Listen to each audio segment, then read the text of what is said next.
Welcome to the show. My name is Charlton with Big C. This is Charlton and Big C Sports coming to you worldwide on the Big C Sports Network, on the #1 network in the United States of America. And Big C Sports has been voted the #1 sports show in the universe, according to Big C and them good old boys down south. I want to say bienvenidos to all of our listeners in Latin America, also across the pond in London, England, as well as Paris, France. Of course, we love you in Africa. We love the Big C tribe, and we love you in Canada. But Big C, there's no one we love more than you good old boys down south in the land of the free and the home of the brave on this beautiful February 19th. Big C, how's it going for you good old boys down south? Well, Charlton, me and Bubba Watson are we're a little jet lagged and tired and stuff. Hanging out there in California for the All-Star game, and he double-dipped at Riviera and the Celebrity All-Star game. But, after his performance in the Celebrity All-Star game, Charlton, I know he's going to stick with golf from now on. He was able to fly first class back. I had to fly coach. Yeah. But that's the difference in making $1.3 million over a weekend. I think when you make that much money in one weekend, Big C, you tend to fly and come and go whenever you want to. And congratulations to Bubba Watson. That good old boy definitely knows how to golf. He didn't score any points in the basketball game, Big C, but he did show that even, for the people that say that golfers are not athletes, Big C, I think he dispelled that. Even though he didn't score any points, there's a lot of guys that are making $1 million a year in the NBA. They don't score any points either, Big C, but that good old boy went back in L.A. to the golf course, Riviera, and won the tournament. Just let's for a second dispel the myth about golfers not being athletes. Big C, your thoughts? Well, he proved that myth that white men can't jump. He got that in there. Yeah, he got that part. He can golf. Bubba won his 10th, PGA championship, Charlton. Yeah. In winning Riviera. And you think about it. He's won 5 of those between Riviera and Augusta. Yeah. 2 big events. Yeah. So, he's had some decent paydays over the years. And, to be able to go out there and play the way that he played and then run over to the Staples Center, Charlton, participate in a celebrity weekend and then go back out at ease and win Riviera. Yeah. It just shows the great concentration that all professional athletes share, Charlton. Yeah. When they're in their zone, they are experts. Yeah, they're professionals, and Bubba proved that, in every capacity. Yeah, I was really proud of the way he played. I do want to say this segment is sponsored by your Northern California Cadillac dealers, home of the all-new Cadillac Escalade, the standard of the world. And when you go by and test drive yours, tell them Charlton and Big C says that you can drive a car or you can drive a Cadillac.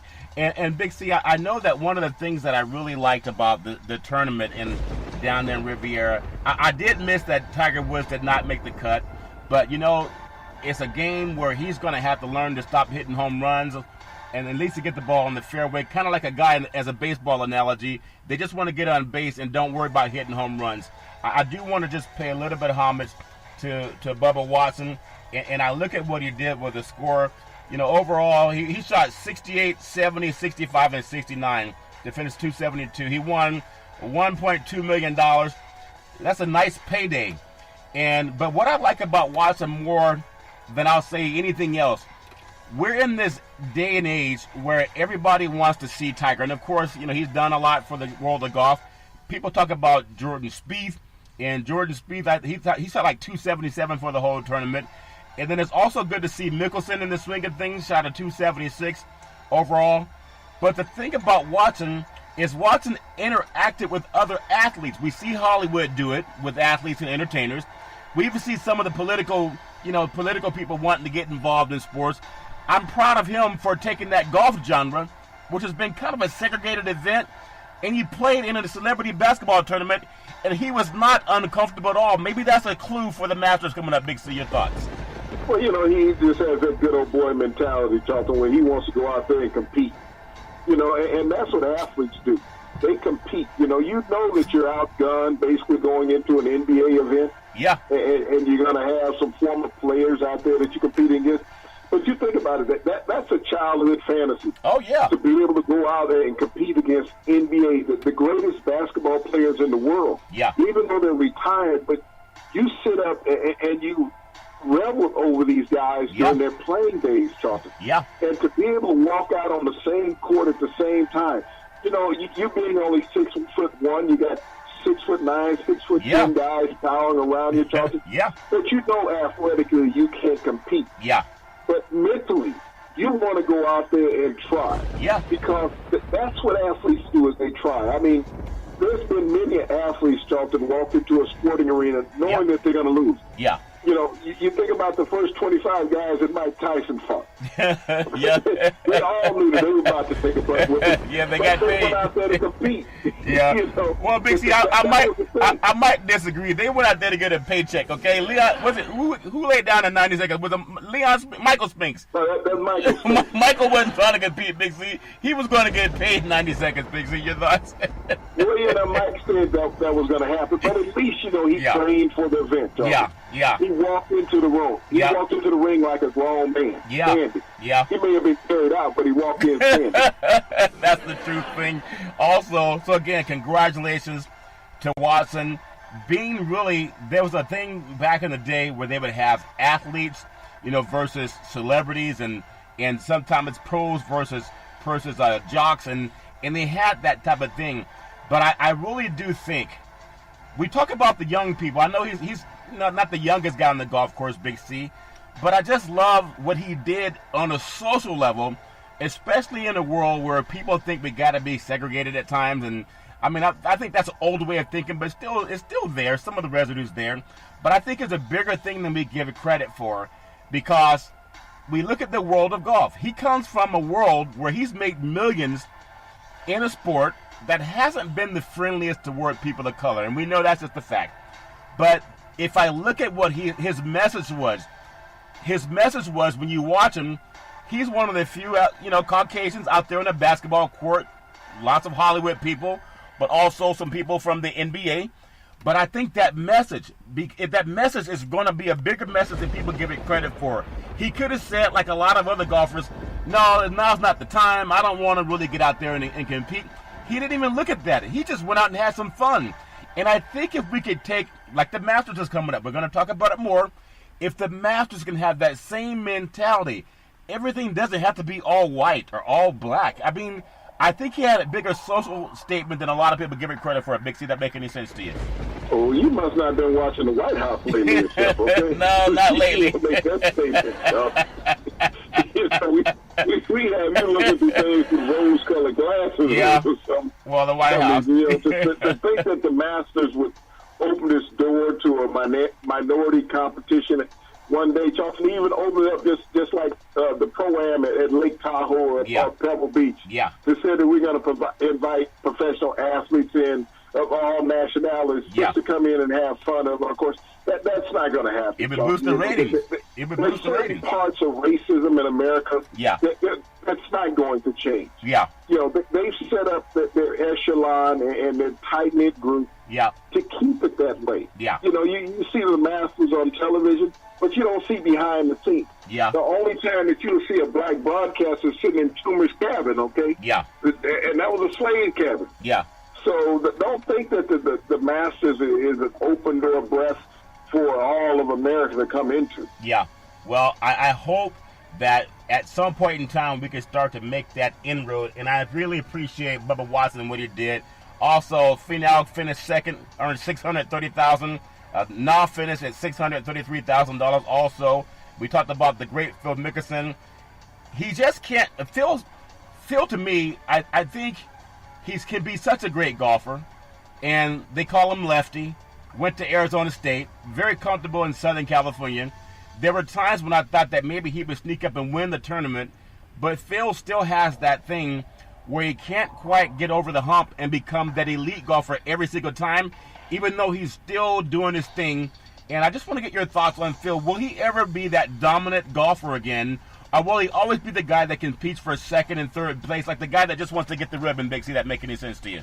Well, Charlton, you got to think how competitive Phil is after all the health issues that he's had. Yeah. He's a very consistent golfer. I mean, if you look at his game over the last 10 years, he has no equals. Yeah. I mean, because he is always in the top five. He's in the money chase. Yeah. But think about if Tiger was playing at the level that Phil is playing, how much the world would be enamored with him. Yeah. I mean, they're infatuated with him, and he can't even make the cut. Yeah. But think if he was as competitive as a Phil Mickelson, who is always in the chase, Charlton, with having arthritis and other health issues. Yeah. But this man has been the consummate professional for the last 20 years. Yeah. He hasn't taken the time off. He plays all the various tournaments, where Tiger doesn't do that.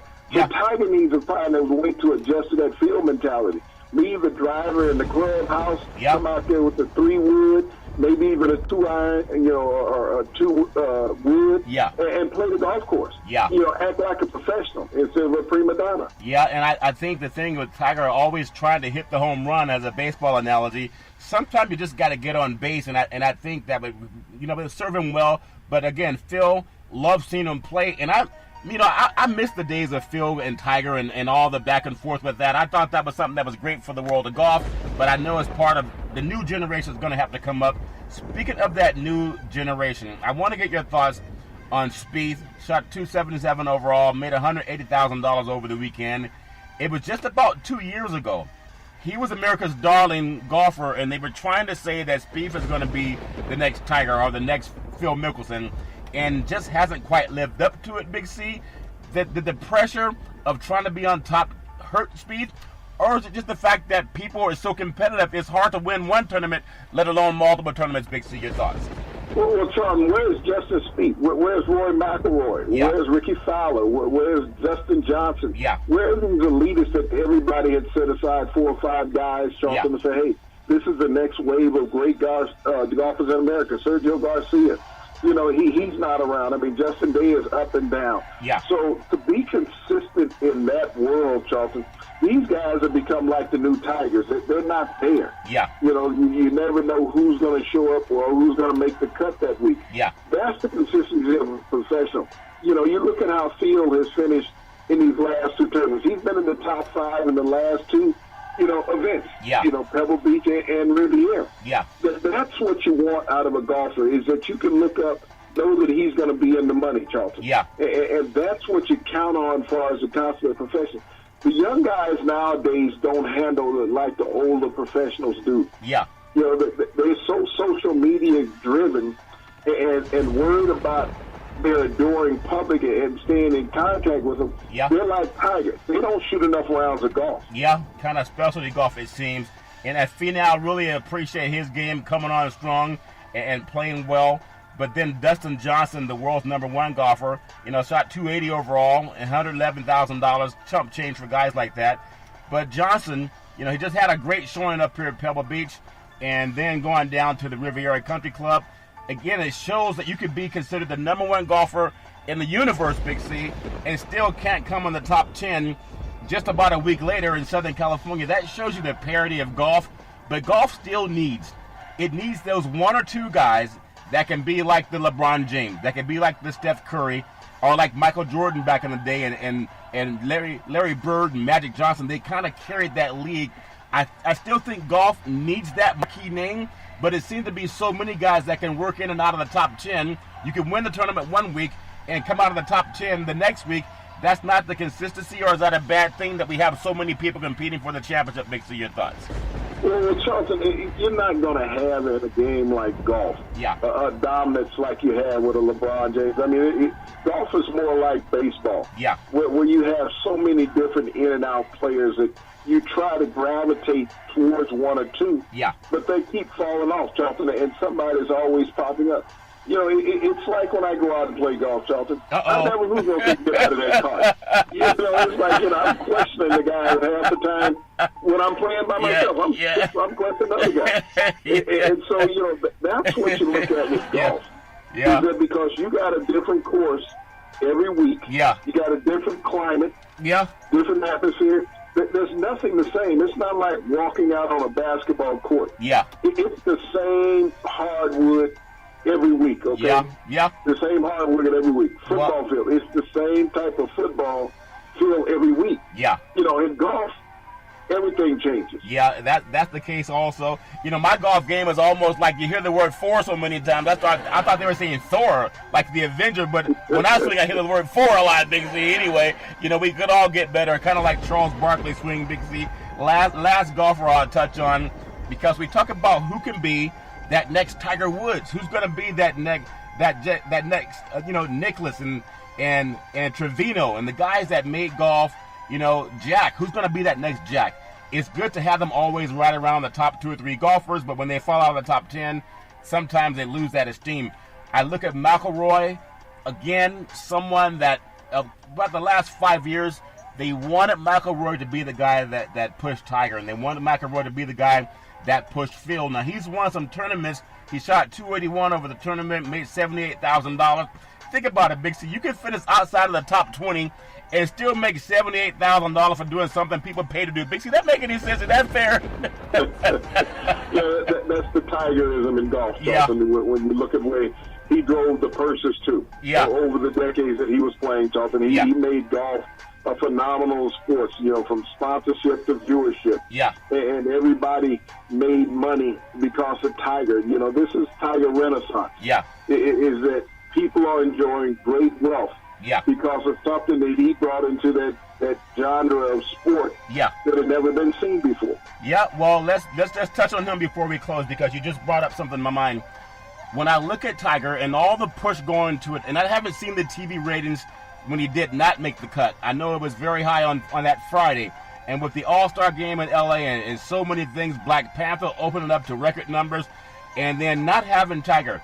I want to get your thoughts, because I know you were down there hobnobbing with the good old boys in Beverly Hills, where they give you guys lots of sushi. And what's it like to go out and have a nice meal when they don't serve moonshine, Big C? Were you offended at all from the South? Well, I'm okay with it, because, you know, the thing that I loved about it, they didn't bring a check to the table. I was okay. At home. Yeah, that's funny, Big C. They didn't bring a check. You thought you were at home for a second. So, with Tiger not being there, was there a lack of energy, or was it just, okay, he didn't make it, we know it's going to take him a couple of tournaments before he's consistent? Or was it, I mean, what was the attitude? Was it like LeBron James not showing up for the All-Star game? You imagine how it would have been a letdown, or Steph Curry not showing up? Was there kind of a letdown with the people who care about golf that Tiger wasn't there on Saturday and Sunday? Big C, your thoughts? Well, Charlton, yes, there is a bit of a letdown, but Tiger is letting everybody down. Yeah. Because Tiger's not putting enough into his game to make himself competitive. Yeah. You know, he's using the wrong clubs, you know, and he's thinking that he was the Tiger that he was 15 years ago. Yeah. He is not. You know, Tiger's trying to use the driver, which has always been his nemesis. Yeah. And he's spraying the ball over everywhere. His putting game is pretty solid. Yeah. It's just getting on the fairway. When you're getting on the fairway 40% of the time, Charlton, you're never going to be competitive in a golf tournament. Yeah.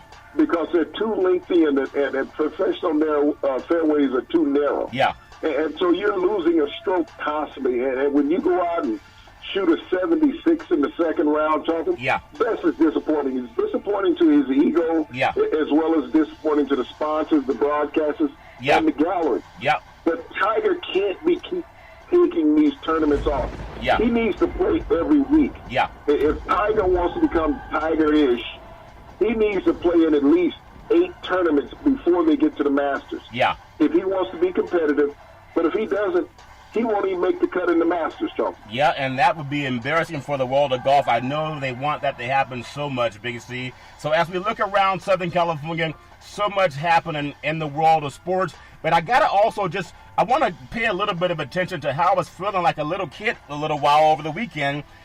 The Black Panther movie had, obviously, we talked about it Friday. I had no idea that they were going to have one of the athletes in the slam dunk competition, you know, wear the mask. And, of course, Hollywood in L.A. is just a powerful, energetic, exciting atmosphere. So many people loved it.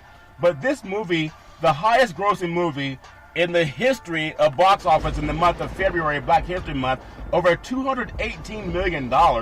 And then worldwide, over $368 million for a movie that broke the stigma of black actors being leading actors in Hollywood and black women being leading actresses in Hollywood.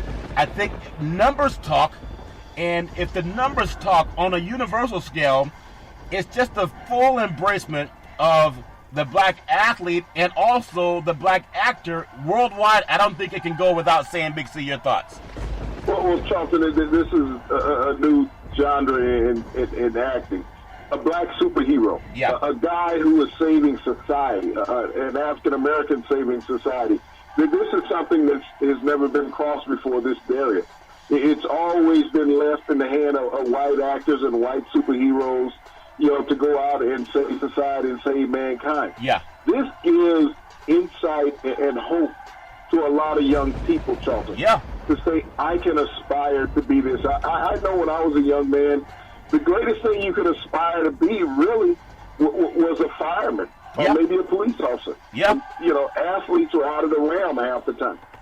But, to have a black superhero, we all read comic books. Yeah. And that was the face of the image that we did not see. We could see a green man, but we couldn't see a black man. Yeah. Yeah, the whole, you're right. Society. Yeah. But now, Charlton, America has adapted to change. Yeah. Where we can accept that role not just as one culture, but as a unilateral society. Yeah. Is that they can appreciate the attributes of what this movie brought. Yeah. The action, the intelligence, the plot, the Yeah. storyline. Yeah. It was all there, and it was solid, and it was carried out as professional. It's beautiful. And that's what America looks like. It was a beautiful piece of work, from the soundtrack to the movie. And it was all African-American. Yeah. And that's what was great about it. And white America was the one that was going They bought the tickets, yeah. Don't get fooled about who was buying the tickets. You mean you didn't have to pay to get in? Hold on. Are you saying you didn't pay to get in, Big C? Is that breaking news? That Big C? Well, I don't know if anybody from the White House went. I don't know if they had a private screening. I think Donald Trump went. There were some staffers that snuck out there and saw the movie. Do you think Donald Trump went to the movies to see a black superhero, Big C? Your thoughts?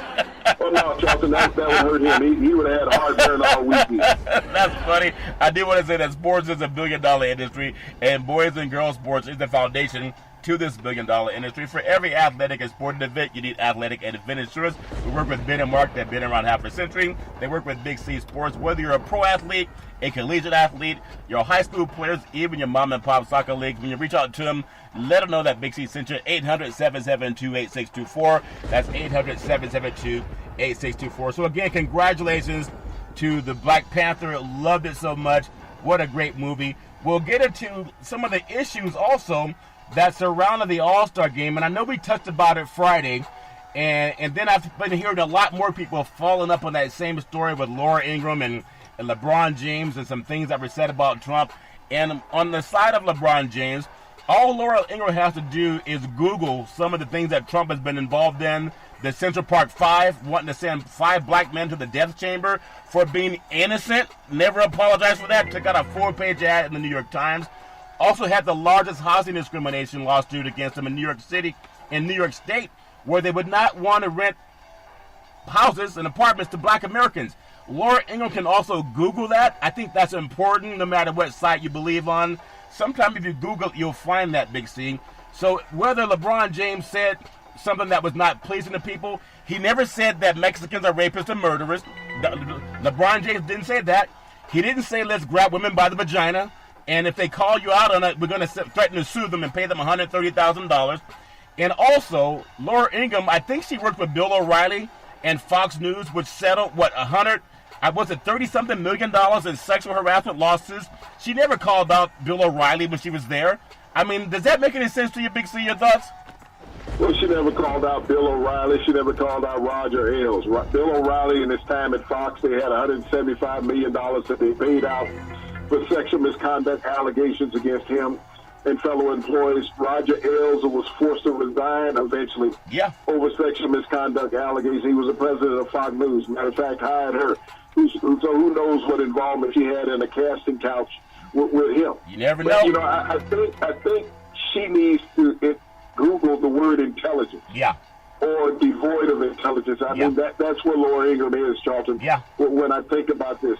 It's always, when you look at white society, telling black society where they don't know what they're dealing with. Yeah. And even though you've never dealt with LeBron, on a professional level, and you know you're not as intelligent as he is. Yeah. Because you want to say, well, you went right from high school to the pros. Yeah. Well, you had the ability and the savvy to be able to negotiate one of those large contracts that she would be very jealous of. Yep. But, you know, the money. when you look at what LeBron has done socially for so many people, Charlton, not just people of color, but everybody, you know, to have the magnetism that he has with the worldwide draw, and to show how mentally void that Laura Ingraham is, Charlton, in making negative comments about somebody like LeBron, because LeBron manifests throughout the world in the media, not just in sports, Charlton. As I said before, when LeBron speaks, people listen. He reminds me of E.F. Hutton commercial in the 70s and 80s. Oh, yeah. When E.F. Hutton speaks, people listen. And that's what LeBron is. When you look at LeBron's social background and structure, you don't hear anything negative about LeBron. Nope. You get stupidity from Fox News that has to make up stuff about LeBron. Yeah. But they can't speak about the positivity that LeBron has brought to so many youth in America. Yeah. You know, you think about her backing of the president. Yeah. And you think about the comments that have come out of the high school down in Florida, you know, of the children. Yeah. You know, about the president. They don't speak negative about LeBron. Nope. They speak president about the person that she backed, the president. You think about our president and Laura Ingraham. Yeah. Both of them are all about abolishing Obamacare. Yep. Health care for 35 million Americans, okay? Yeah. But they're not about abolishing gun laws to protect those 35 million Americans. Yeah. You think about Laura Ingraham and the rest of the Republicans in Fox News. You know, and I'm not fighting women's rights. Right. But you think about it. They give more about the abortion rights than they do about a child's life once he's alive. You think about that. Yeah. You have no rights once you're alive as an American child. That people can walk in and assassinate you in school. And it's okay, the president said, well, our thoughts and prayers. Yeah. Even though he abolished an Obama presidential order for mental health checks on assault weapons. Yeah. One of the first things Trump did was to sign a presidential order to abolish that. And have you noticed? And so think about this. Yeah. As an 18-year-old, you can't buy a drink in America. Yep. Okay? You can't walk into a bar and buy a drink. But you can walk into a gun store. Yep. Buy an AR-15 assault rifle with a 100-round clip. And people say that's okay. Yeah. You can't have a drink, but you can walk around with a rifle with a 100-round clip. Yeah. And Americans think that's okay. It's not okay. And Laura Ingraham is one of those Americans. I know it. Yeah. And so I wonder if Laura Ingraham can look at the women, look at all the girls that were just sexually assaulted for the U.S. Olympic team. Okay? LeBron James is the one trying to help kids who are disenfranchised and the ones who are sexually assaulted and dealing with all that grab them by the vagina mentality that Donald Trump brags about, and they still get his support. Now, I got to bring this up because it's kind of painful, but it's the truth. It's the truth. I have a lot of friends, but I do have a Caucasian friend, and we've talked about this. She's bleached her hair, blonde hair, blue eyes. She lives in a middle-class neighborhood, drives a nice car, all those things. Nothing wrong with that. But we were talking about the thing with Trump and women being grabbed by the vagina. And they wanted to get on so many things about, Tiger Woods and his infidelity, and they came out about that. Tiger Woods didn't grab women by the vagina. When they brought up the topic where he lost his sponsorship, we were talking about it with golf and everything else. And then she was asking me about this. Should basketball players really be talking politics? And I said, wait a minute. Are you telling me that you will openly back a man who's going to grab little girl or women by the vagina, and when the women come forward and say it, they want to threaten to sue them, or they write them a check for $130,000? They took out the bill that made it more difficult to get assault rifles, and nobody's talking about the fact that it's Donald Trump's own voice that's part of this sexual assault garbage. Now we have these Olympic girls being assaulted, Big C, the garbage that went on in Michigan State. And LeBron James is they're trying to stop all this garbage, and he gets told to just shut up and dribble basketballs. And they're doing things that even keep little white girls safe, but a white guy that talks his vitriol against Donald Trump gets more praise by some of my white brethren than a black guy saying that what he's done is stupid. Now, it is stupid if you don't defend women. We know that. But I'm wondering where my white brethren are when they will say, you know what? LeBron makes more sense than our president when it comes to keeping people safe. And I just hope that we don't put a color behind it. It's just right or wrong. But see, that make any sense to you at all? Well, you think about it, Charlton, when you look at athletes. Athletes in their activist actions are saying that things in America are wrong, okay? Yeah. Gun rights are wrong. The ability to go in and buy assault weapons are wrong. Yeah. You know what white politicians are saying, Charlton? Buy more guns. Our thoughts and prayers. Yeah, they're praying for people. Our thoughts and prayers. Yeah. We're going to give you our thoughts. We're going to give you our prayers, but we're not going to stop the gun sales. Yeah. We're not going to stop the shooters. You think about the 3 largest mass shootings in America over the last 2 years. Yeah. In Orlando, at the nightclub. Yeah. Las Vegas, at the concert. Here at the high school in Florida. Yeah. All of them are AR-15s. Yeah. This rifle, this assault rifle, that if you went out hunting with it, Peter would be all over you. Yeah. But you can go out and you can hunt Americans. I mean, this is the only thing that this rifle was made for. Yeah. It was made for killing human beings. It was not made for hunting. Not for pheasants. It wasn't. Yeah. You're not going to go out and shoot a pheasant. Yeah. You're not going to go out and shoot a turkey. Yep. You're not going to go out and shoot a wild boar. You're not going to go do these things. You're not going to shoot a squirrel. This is not going to happen. Yeah. But it was built to hunt human beings. Yeah. And the NRA stands behind that. Yeah. I mean, this is what the military needs to use. Yeah. This is what law enforcement needs to use. And they use that to protect American lives, Charles. Yeah. Yeah. Not to go out and freely take them. But you look at all these assaults that occur in the schools that Fox is backing. Fox will sit up and say, our thoughts and prayers. Yeah. Just like the president. That's Fox's famous words. Our thoughts and prayers go out to the families and friends who lost loved ones. Yeah. They don't say we need gun reform. Nope. They don't say that this gun is not needed on the streets of America. No. They say our thoughts and prayers. Yep. And you tell me how many times a family that loses a child want to hear you saying our thoughts and prayers are with you, but we're not going to have gun reform. Isn't that the truth? Your child is just a casualty of our voting. Yeah. Okay, because our lobbyists pay us too much money. Too much money. To protect your child's life. Yeah. And so we really don't care. We will send you our thoughts and prayers, but we're not going to give you the money that the lobbyists give us to keep these guns in the street. That's a very good point. And I know there's a baseball player for the Chicago Cubs that went to that school down. Rizzo played baseball down there. He graduated in 2007. Yeah. 10 years ago, Charlton. Yeah. He was on that campus. He was a part of that community. Yeah. He was one of those students. And so he has that emotional attachment. Matter of fact, he just got back to spring training in Arizona today, but he went down because this was part of him. Yeah. His family knew families who had children in that school, Charlton. Wow. And so when you get that person, you think about this. This is athletes again, Charlton. When you keep talking about how athletes are trying to take the role in society that our politicians and president won't take. Is Laura Ingraham going to tell him to shut up? The president? Why don't even Marco Rubio go to the high school? He's a senator from Florida, ran for president. Yep. He didn't go stand in front of those students. No. Our president, where's Mike Pence, the vice president? Why didn't he go stand in front of these students? Yeah. Because they know that they don't stand behind these students. Yeah. That whatever they say is empty. It's non-heartfelt, Charlton. Yeah. Is that they can care less about those students in that high school.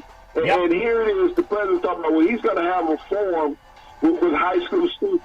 Yeah. He's not going to have a forum with the students from Florida. No. Not from this high school. No. They don't want to see him, and especially the things they called him a lying SOB. Yeah, and that's and they were true.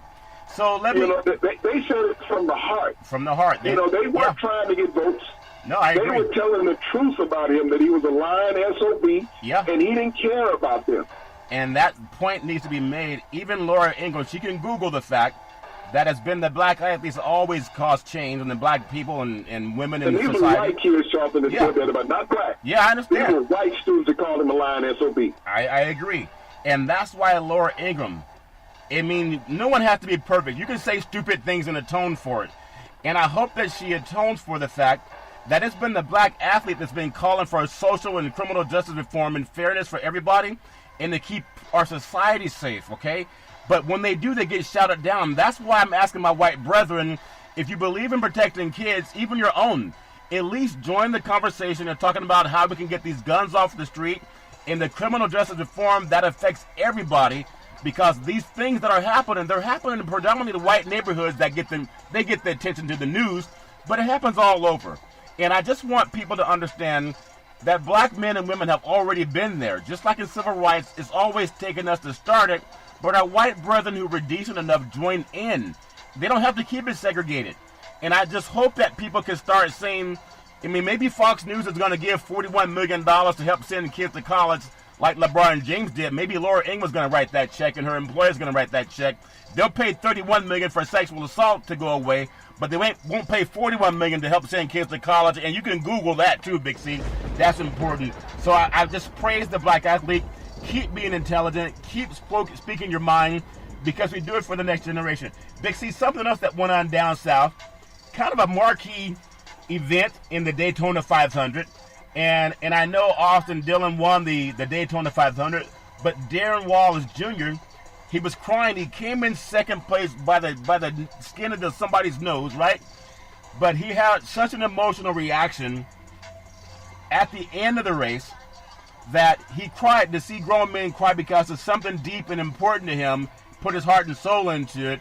I'm glad that golf and then also the race car industry is opening up slowly to having more diversity. At least it's happening. But give me your thoughts on he was so emotional. What made him so emotional, Big C? Your thoughts?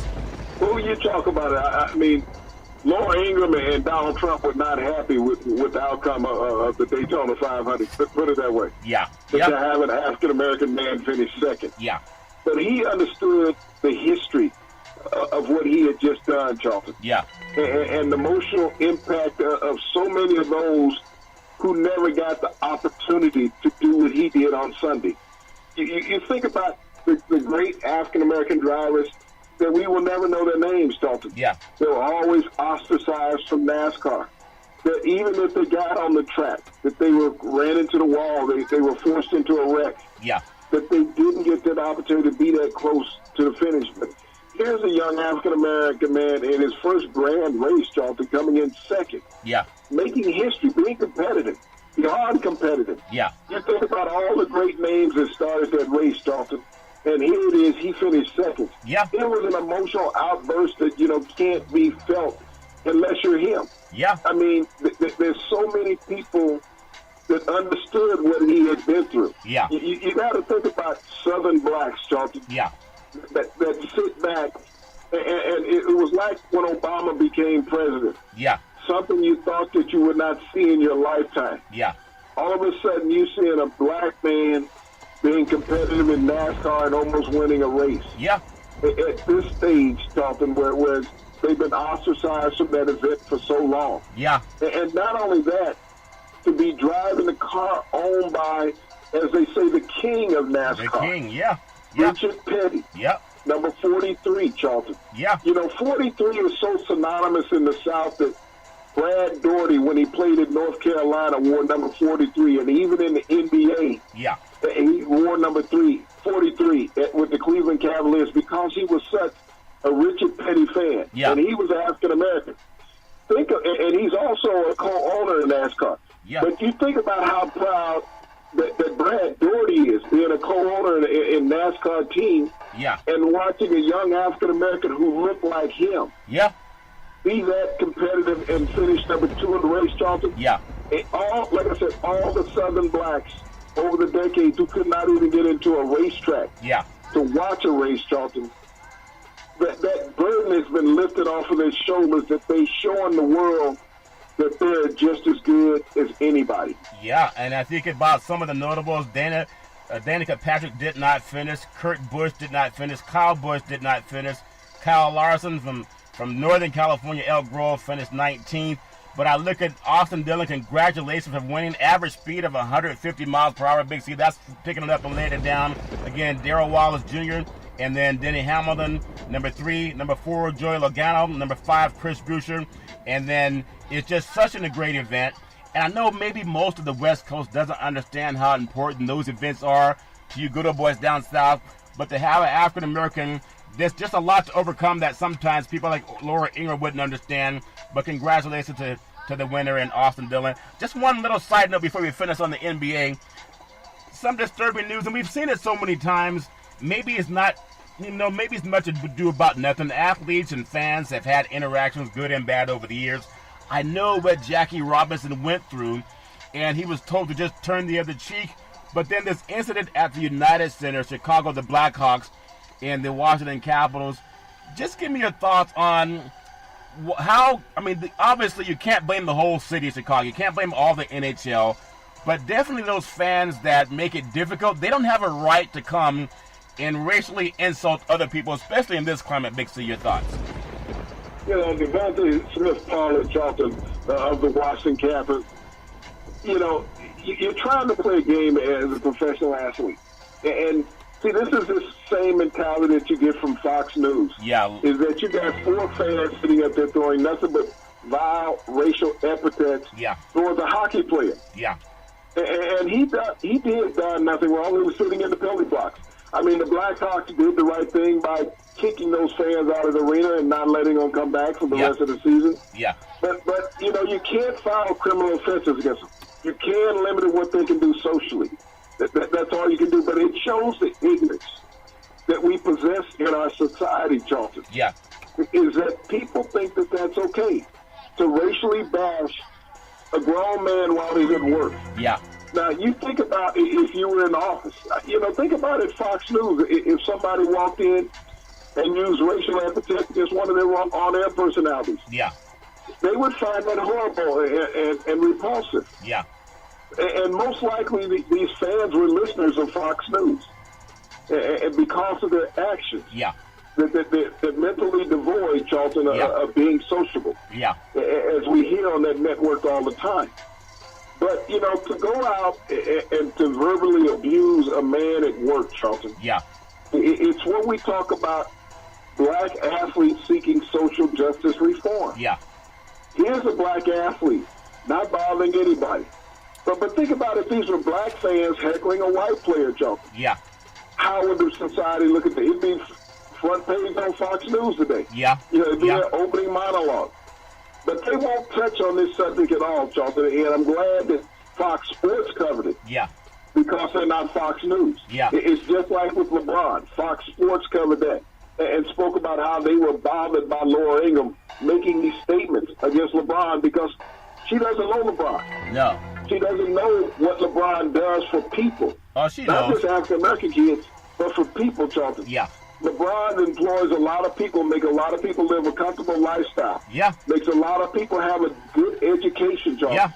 Laura Ingram is never going to do that. You don't think she's going to employ people? She's never going to go out and buy scholarships. You don't think Laura's going to get scholarships for kids who need help, Big C? You don't think she's going to do that? I don't even think she'd buy a pack of pencils, Charlton. Yeah. Okay? Well, I tell you, you can always be criticized, and especially when you're out doing things, when you're the vanguard of anything, you're going to be criticized, and that's okay. His skin is tough. I just applaud men and women of all ethnic groups all over the universe that are doing something to help the next generation. So more power to you, LeBron James. If people really saw how brilliant this man is and how many people he's employed, how he also owns a nice pizza chain. The guy is what we call the American dream story. He's really an American story, but all people look at is he plays basketball, and he's also the best in the universe at that. But I think he set an example. He's a paradigm for people to follow to create business, not just in the inner city, in suburban America, but all over the world, Big C. And I'm really proud of him to have the broad shoulders and the broad mind, to have the alchemy and the intelligence to go out and work hard and make things happen, even though there's people that want to see him fail. I do want to close out talking about the NBA All-Star Game in this new format that we have with Steph Curry's team versus LeBron James team, and I thought it was one of the better All-Star games I've seen. I know some people want to see the 190 to 180 games, but for this game to be as competitive as it was, 148 to 145, decided in the final 10 seconds of the game, Big C, I think that's what an All-Star game should be. Big C, your thoughts? Well, Charlton, the last 7 minutes of the fourth quarter was a very competitive time in this game. And that's what the fans are owed. Yeah. You can't always just, shoot threes all day long uncontested. You have to play some defense. Yeah. And so it brought it back to the old days when the game meant something. And you could see the way the rosters were structured, Charlton, that the players got the most out of it. That they worked together. Yeah. And that's what all-star teams are. It's almost like when you're a young man and everybody's standing around the court and you got two guys picking 5 guys from each side, the first 5. Yeah. And those are the 2 teams to go out and play. And that's what this game reminded me of. Yeah. It wasn't about East or West. Yeah. It was just most competitive guys. I know that they're doing some talk about changing the playoff format to the top 16, one playing 16 and so on, Charlton, cross-referencing like that. Because, I don't know if that will work as much, because you still need East and West. Yeah. And, the sponsors want competitive basketball. Yeah, yeah. And that's what they got this weekend in the All-Star game. I mean, to sit there and watch these players, Charlton, play so competitively, I mean, it was almost like being at a real game. Yeah. Yeah, I was really impressed with the attitude of the athletes and something that's so important. And I think, sports is competitive. It takes ego, it takes drive, it takes determination. It takes a lot of focus. But to see the way these guys, from sometimes your teammates playing against you, just like in a pickup game you talked about, but to see the way these guys showed appreciation and respect for each other, to see the great Dr. J there on the sidelines, Kareem Abdul-Jabbar, Bill Russell, Jerry West, all these great players, and everything that the game has meant over the years, to have the stalwarts of the league, the guys who built this foundation, to be there, watching the young generation, and I thought it was just great theater. It was great to see the new and the old, like the guys we talk about back in the day, showing up, taking the time to show up and be there, Big C. Tell me what that means to you, because sometimes we think the younger generation doesn't appreciate the older generation and vice versa. What do you think it means when they see the legacy guys that are standing there or sitting there on the sideline watching them perform? Big C, your thoughts? Well, Charlton, that's the history of the sport. Yeah. To be able to look there and see it live, not read about it, in a book or see it on a reel, to actually interact with these gentlemen. I mean, they're great ambassadors for the history of the sport. Yeah. To be able to speak to these young men, and they pay homage to these young players. Oh, yeah. Because they respect what they're doing now, where they are, and how much money they make. Yeah. But they respect that they're carrying on the legacy of a sport that they helped build. Yeah. It's almost like if you look at a Picasso painting. Yeah. And to have that same type of artwork still carried on today. Yeah. That someone is emulating your work and making it even better than what you had. Yeah. And that's what these older retired players look at, is that you're taking our game to the next level. Yeah. We went out and paved this street with bricks. You're coming out and laying it down with cement now. That's how solid your game is. Yeah. And they respect these young players, and they really appreciate the entertainment aspect. I mean, for me to sit there and see these guys, Charlton, it's like, wow. Yeah. I watched you play. Yeah. I fantasized about going out and competing against you. Yeah. I thought I could beat him, but I knew I couldn't. But, even drinking moonshine at a young age had you thinking crazy. No, that's true. And again, just look, Durant, good game, 19 points. LeBron James, really the best player in the basketball universe. I will say LeBron James, 29 points. And you had Davis throwing in his 12 points. And then they're going across to the I say Stephon Curry side. I almost said the Western Conference. Antetokounmpo, 16 points.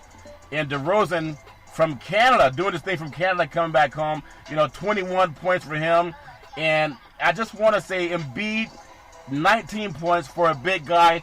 He can shoot the three. But I want to ask you, what's going through the mind of Kareem and also Russell and West when they're seeing a guy that's 7 feet tall shooting threes back in the day, even if those guys could shoot threes, Big C, they made their living in the paint, Big C. Your thoughts? Well, Charlton, the game has evolved over time. You know, when you look at the athleticism. Now, Kareem probably could have done that if he'd have worked on it, but that wasn't his game. He created a shot that is synonymous with him, that it was a historical, you know, implementation into the game. Yeah. You know, to be able to have that sky hook that everyone tried to imitate, but no one could perfect. Yeah. But that's what his legacy is in the game, Charlton, being an all-time leading scorer, all-time leading rebounder in NBA history. Yeah. And winning all those titles. You know, this is what the young players strive to be. You know, Embiid, you know, they don't grow up like Kareem did, where they spend the 4 years in college to work on their craft. You know, I think Embiid spent 1 year in Kansas prior to becoming pro. Yeah. But, you know, that's not a knock on the young man. You try to get what you can now, is that you talk about all the time. They're playing for free in college. Yeah. You know, the university's making the millions of dollars. Yep. And so these one and dones that your friend Calipari created, Charlton. You know, let them go make that money. Because if you think about this, look at the University of Stanford out there where you are in Palo Alto. Yeah. You know, they tell their students, not athletes, they tell their students, if you got a job in Silicon Valley, go take the job. Yeah.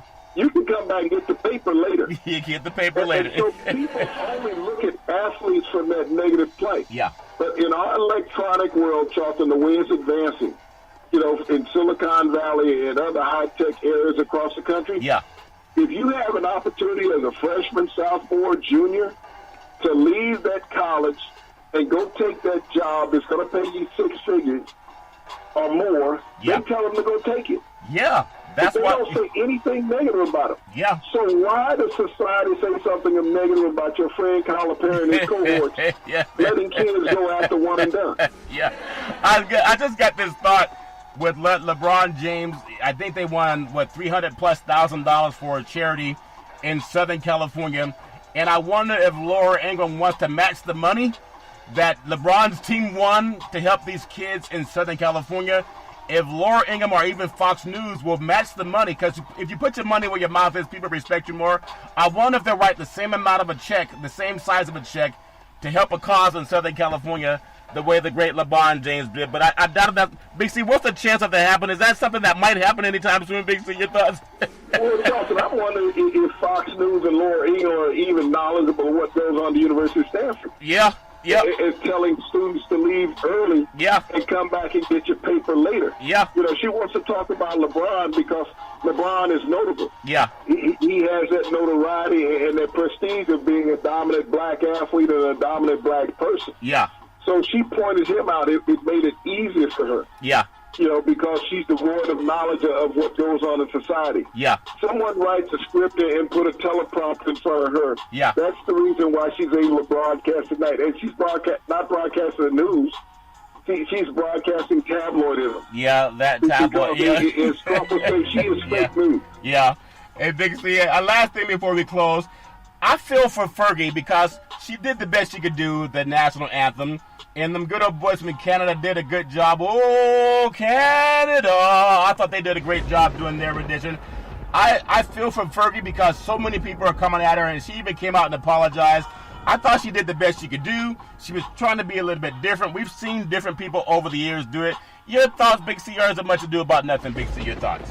Well, Charlton, it's much to do about nothing. The reason why you got so much backlash is because of what your president is talking about. You know, and you know, singing the national anthem, there is no right or wrong way to sing the national anthem. Whether you're doing it acoustically, Charlton, whether you're doing it, you know, just, you know, with music. You know, you have all these different genres that you want to play it. It's the national anthem. It's the words. It's what the song means, not how you say it. I mean, after Marvin Gaye in '83, they should have just tore it up and said, hey, you're done. Okay? It's never going to be replicated again. But when Marvin did it, Marvin took a lot of flack. Until people really sit back and say, oh, man, we just witnessed history. It was amazing. You know, it's just something that will resonate over time. And so what Fergie throwing in a jazz spin, which is something no one had heard before. Yeah.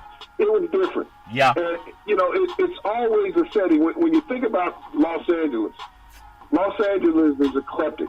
It is a valley of ideas. Yeah. Yeah. And different energy. Yeah. And so everything as far as creativity, you do in Los Angeles. I agree. So yeah. You don't worry about what the naysayers say. Yeah. Because people are jealous of somebody else having an opportunity to be on a national stage. Oh, yeah. I thought she did fine. It was just different, but I don't know why she had to apologize. But I thought the whole weekend was great. We had golf that was great, jumping off down at Riviera. We had the Daytona 500. This NBA All-Star, it was almost like a holiday being down in L.A. with Disneyland and all the great attractions, Universal Studios, seeing all the Hollywood stars from Kevin Hart to Chris Rock and all the great people coming out stage and performing. Queen Latifah, everybody had a little bit of something to add, and I thought it was fun. I thought it was entertaining, and even seeing a golfer come off the golf course and play in the All-Star game, I thought it was great. Big C, back in the day, there was a man by the name of Drew Bundini Brown. He was known as Muhammad Ali's right-hand man. He would always tell Ali, with all you got to use, how can you lose? Rumble, young man, rumble. Big C, what are you looking forward to in the sports universe? Well, Charlton, what I'm looking forward to in the sports universe is tomorrow is the day that you can franchise players in the NFL. How much will teams make it rain for some of these top players that they don't want to sign these long-term contracts? Yeah. I've never heard you say make it rain on the players, Big C. But as I put that in my mind, it makes me laugh. And when you want to laugh, every Monday through Friday at 5 and 6 p.m. worldwide, follow Big C Sports on the Big C Sports Network, on the #1 network in the United States of America. And Big C Sports has been voted the #1 sports show in the universe, according to Big C and them good old boys down south. As we always tell you, there's never, ever any excuse for domestic violence. If you know any woman going through that garbage, please call 911, because no woman should ever have to go through that garbage all on her own. And as we always tell you, on every Big C Sports show, we thank you, we appreciate you, and we hope that you have a super fantastic day.